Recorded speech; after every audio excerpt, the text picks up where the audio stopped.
Merci Monsieur le Président, merci Monsieur le Commissaire Breton d'être présent aujourd'hui.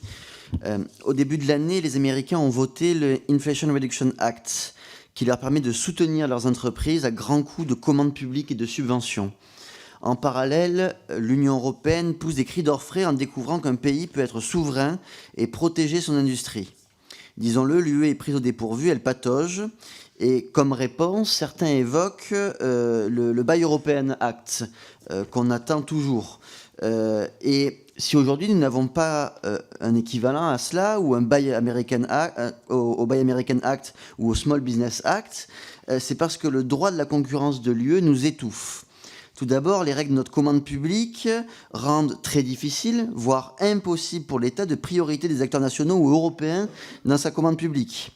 S'ajoutent à cela des règles laxistes sur les investissements étrangers. Si une entreprise étrangère veut racheter une entreprise française, extra-européenne veut racheter une entreprise française, l'État peut s'opposer à cette opération seulement si elle fait partie de la liste des secteurs stratégiques qui est dressée par le décret Montebourg. Avec cette logique restrictive, il est impossible pour l'État de protéger des entreprises dans un secteur qui n'est pas encore considéré au moment du rachat comme stratégique.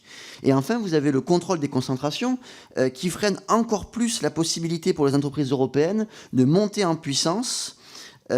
Pourquoi ? Parce que la politique de concurrence menée par l'Union ne permet pas aux grandes entreprises de se constituer en géants. Le résultat, c'est que, les domaines dans lesquels nous sommes incapables de rivaliser avec les grands acteurs américains et chinois sont nombreux, même trop nombreux.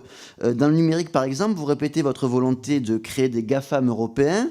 Très bien, c'est parfait même, mais avec ces règles absurdes, comment espérer une seconde pouvoir contrer le monopole d'Amazon ou Google qui sont construits sur la commande publique, qui sont construits sur des monopoles.